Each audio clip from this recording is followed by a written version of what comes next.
Hello, people of the internet. Welcome to Paint to Life, episode 14, the YouTube channel where we take tiny plastic miniatures, throw some acrylic paint onto them, and breathe life into them through storytelling so you might learn something new on the subject, or perhaps pick up a new NPC or character for your own campaign. If you're new here, welcome. If you enjoy my content, storytelling, and painting, by all means, like, subscribe, and share this channel with your friends. We're trying to help it grow, and I really appreciate you being a part of that. If you're a returning visitor, welcome back. It's good to see you again. My name is Atank. Let's get painting.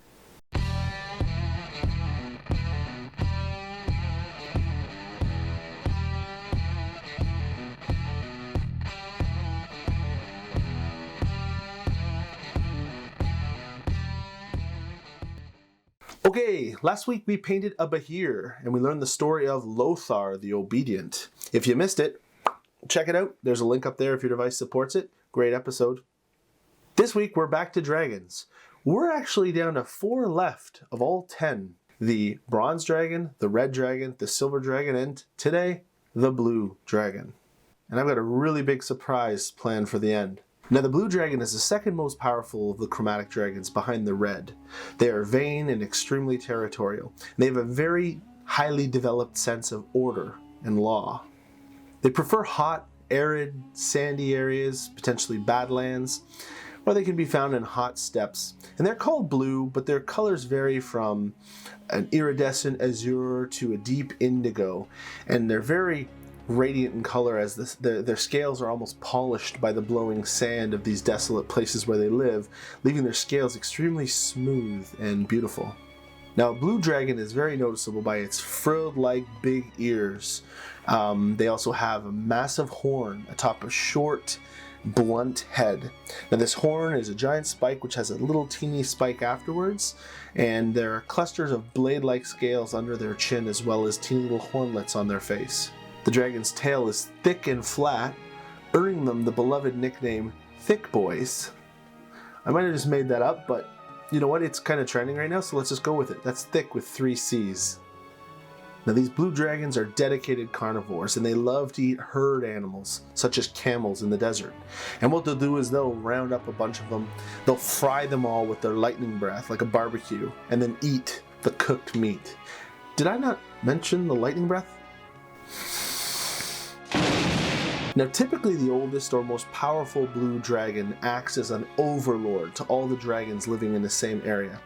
This dragon, known as the Suzerain, it receives tribute and homage from its subjects, and it goes about settling any disputes, particularly those revolving mates or territory boundary disputes. Now, any blue dragon can challenge the Suzerain for rule. But most don't. Typically, if they don't like the way a certain territory is being ruled, they'll either just move to a new territory where there's a suzerain they can tolerate, or they'll just move to one where there's no suzerain at all. Now, if you encounter a blue dragon while playing Dungeons & Dragons, note that they are highly intelligent and extremely dangerous. They are capable burrowers and sometimes will burrow themselves deep under the ground with only their horn exposed, looking like a bit of a rocky outcropping. So if you see this triangular looking rock sticking out of the sand in the distance, be aware.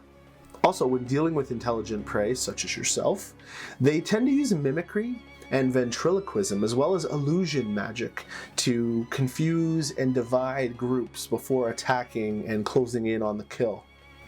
Also, if you're fighting one, don't expect a fair fight, because blue dragons are like the longest distance flyers on record for creatures that can fly. I mean, they'll fly for days and days and days in the air without stopping, sleeping while they fly. They can just stay aloft for as long as they'd like, bombarding you with lightning bolts from the sky, not giving you any chance to bring them down to fight them. So if you want to get them on the ground, you're going to have to be clever. But that's blue dragons in general. What about our blue dragon? The Plains of the Purple Dust was a vast, windswept desert located east of the Dragon Sword Mountains on the edge of the region occupied by Mulhorand. It was home to nomadic humans, rocks, purple worms, and dragons, both blue and brass varieties. Raelyn was one of these blue dragons. His older brother named Domi was Suzerain of the territory, and he took exceptional joy in beating up and abusing Raelyn. He also had a younger brother who was much younger named Ember, who in turn took the worst of Raelyn's pent-up aggressions. One time Domi was mad at Raelyn for accidentally losing a herd of camels to some Bedouin nomads. So he forced his brother to fly, scouring the desert for months, searching every square foot looking for the herd, and not just the ones that escaped, but all the ones that had died in the traveling as well, and bring them all back. Once he had finished this horrible task, the Suzerain had a hole dug in the desert where they threw all of the camels in and then buried them all alive, just to show his brother how little and meaningless his work meant to him. Later that evening, in retaliation for the humiliation, Raelyn beat his younger brother Ember so badly he lost an eye in the assault. Now, despite being a bully, Domi the Suzerain's lands were extremely orderly, and the dragons ruled supreme over all that lived in their territory. Many years later, Raelyn found a susceptible mate, and he begged her to keep their relationship secret from his brother.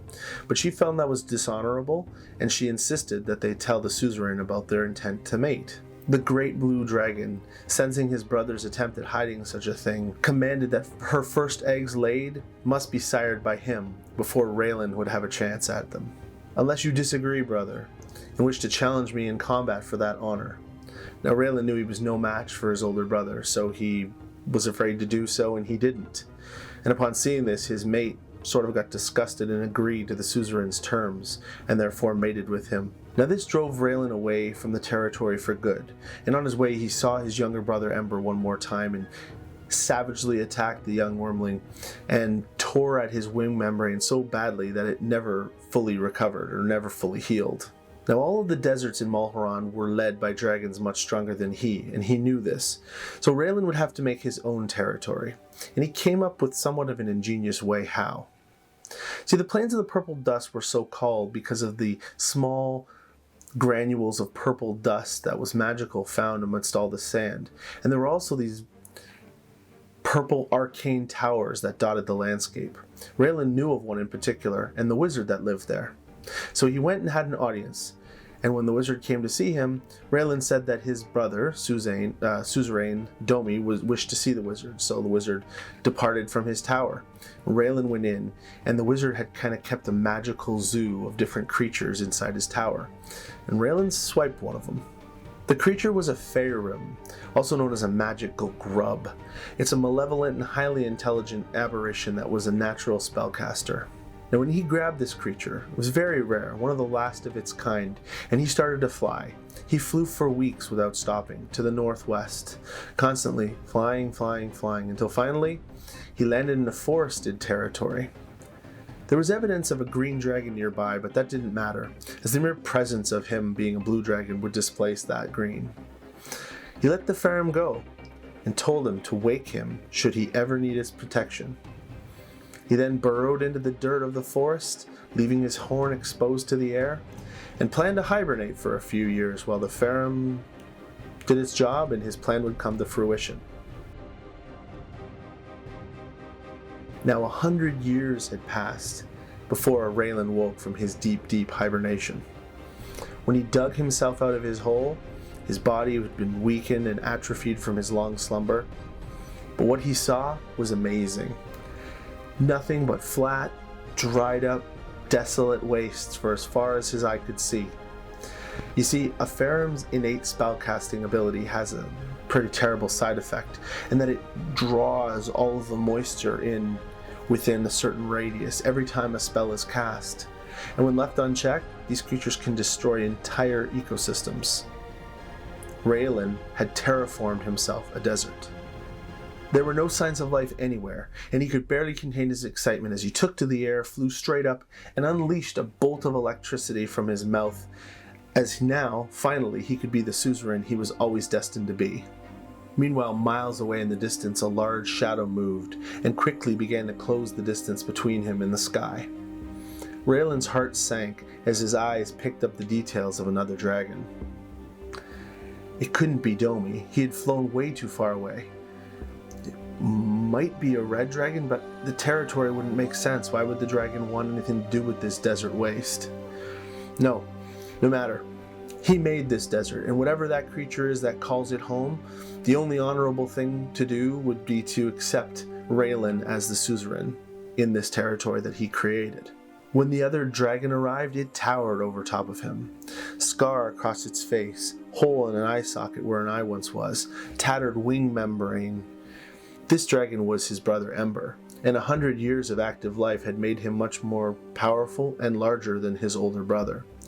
4 more dragons had also arrived or were inbound on the horizon. "So, you have finally awoken, my brother." "Suzerain, you must call me Suzerain," Raelyn stammered. "You are mistaken, for I am Suzerain of this territory. You will acknowledge that fact on your feet, or you will die on your knees." The dragon's scales crackled with electricity, and his eyes glowed with white power and energy. Raelyn weakly rose up, then with all his energy and might, dashed and flew away as quickly as he could, the roars of pitiful laughter behind him fading as he flew. He would just have to find another wasteland to call his own. Of course, it would have to be full of weaklings if he expected to rule. Raelyn, the Yellow Dragon.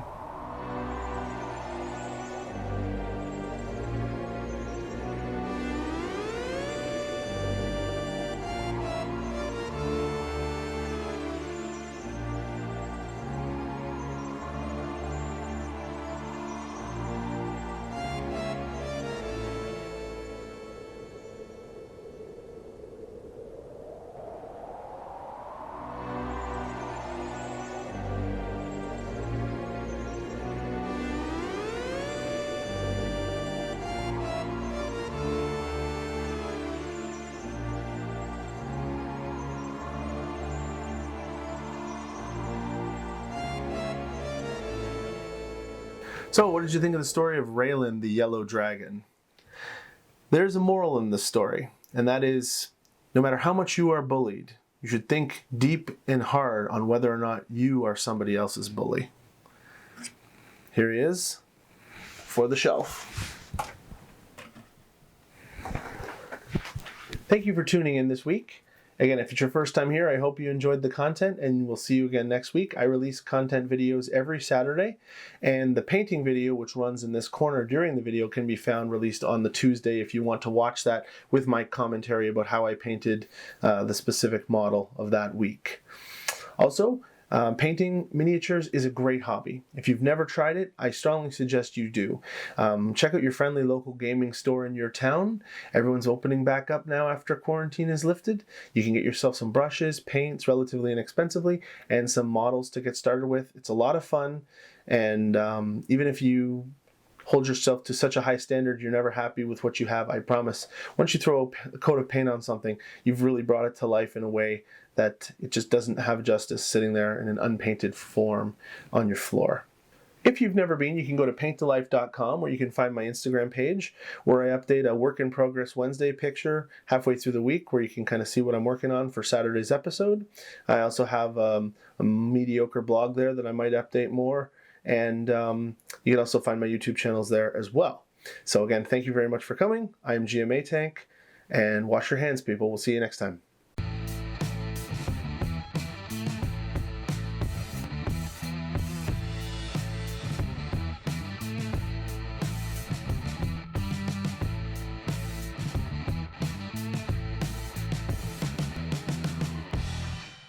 This is the beholder I painted for the shelf.